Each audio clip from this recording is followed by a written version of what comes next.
welcome to 2Inspire Nutrition, and I'm here today with Daniela Laura, and she is a WBFF Bikini Pro model and a health coach and personal trainer.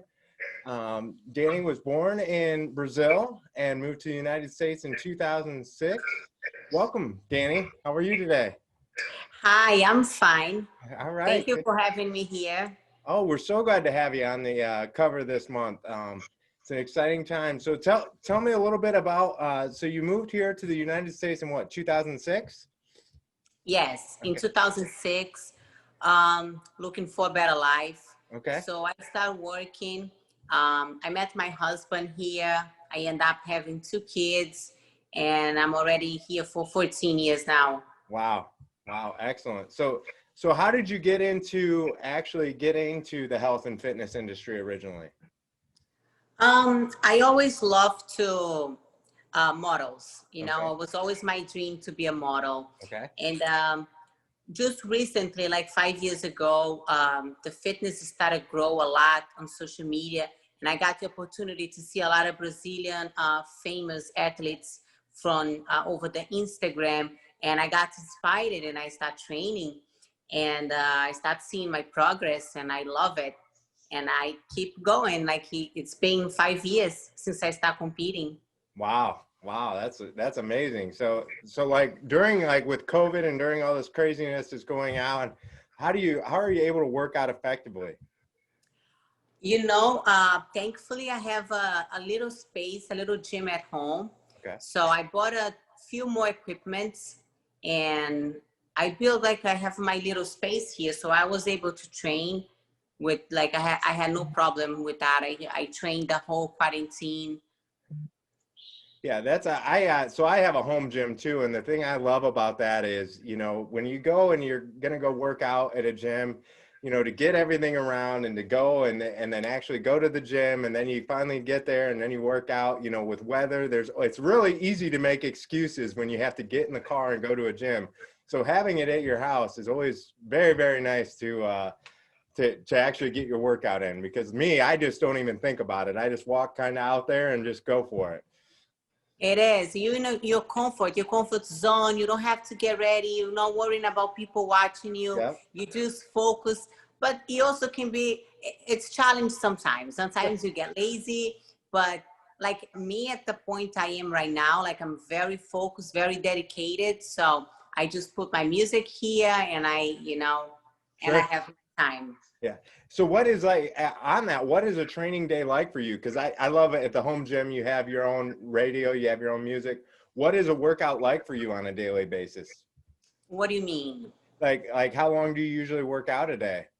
I usually work out for 45 minutes to an hour. Okay. And I add another, if I'm in my off season, 15 to 20 minutes cardio. Okay. If I'm competition, 30 to 45 minutes cardio. Okay.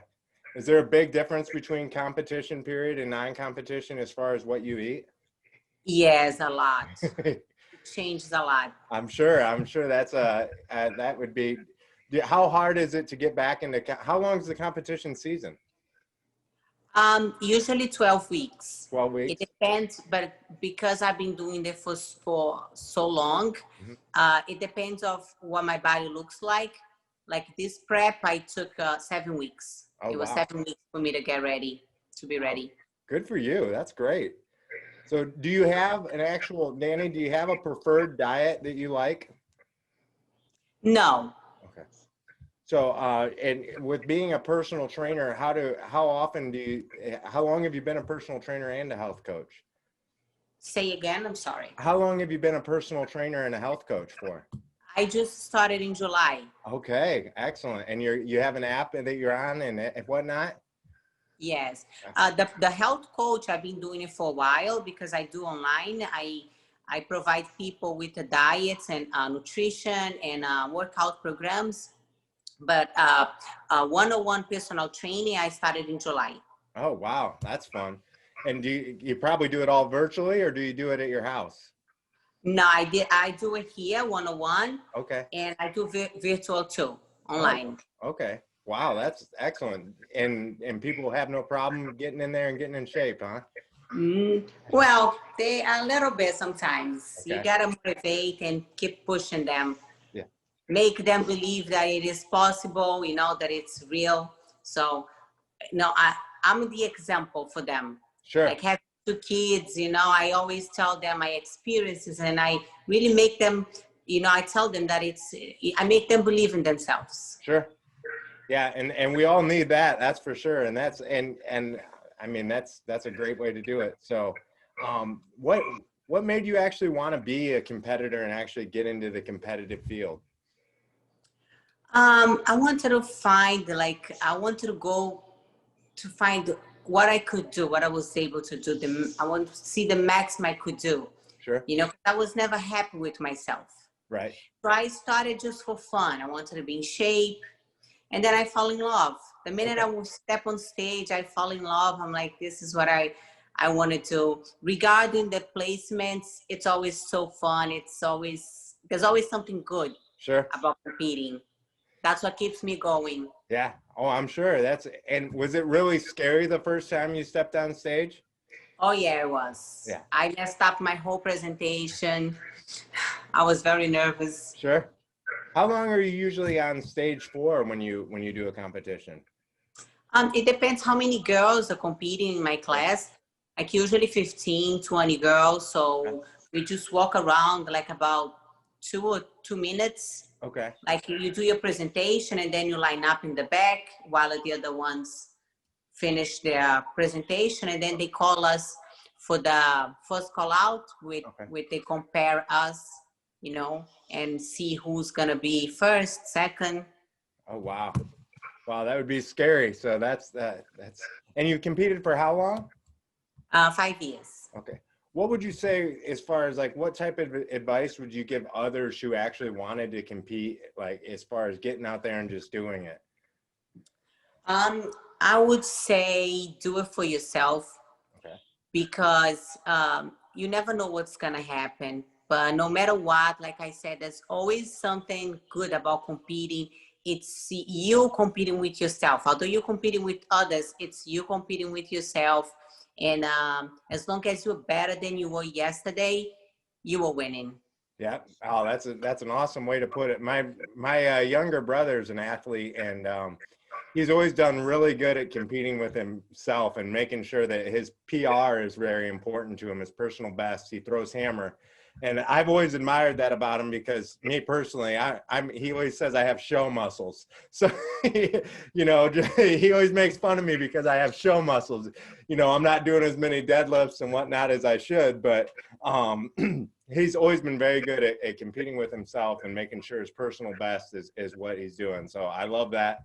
I think that's a great way to look at life, because if you start comparing yourself to others and whatnot, then you get, yep.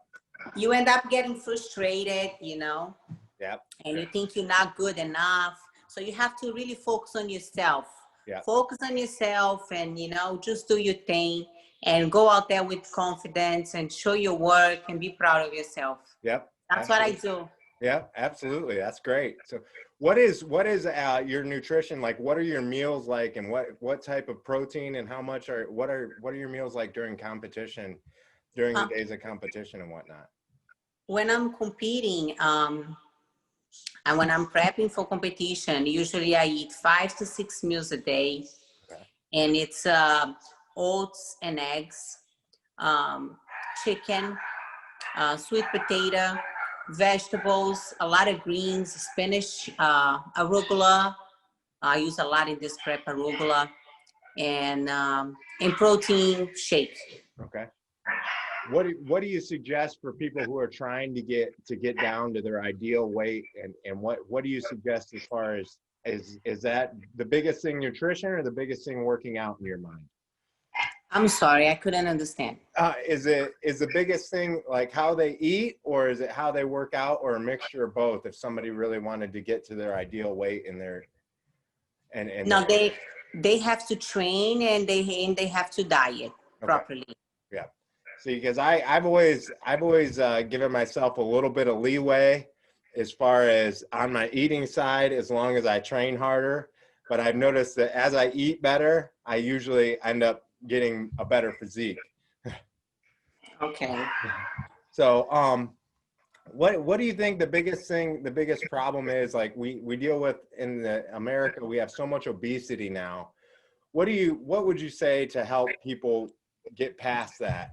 Besides, I mean, is there any type of goals that you tell them, or any advice you could give people to get in there? I just think people have to watch what they eat, stop eating so much junk, and start having a routine, do a little exercise daily, Hmm. you know? It's simple. You just gotta be consistent. Sure, sure. And that's obviously big for you. Obviously, you do that all year round.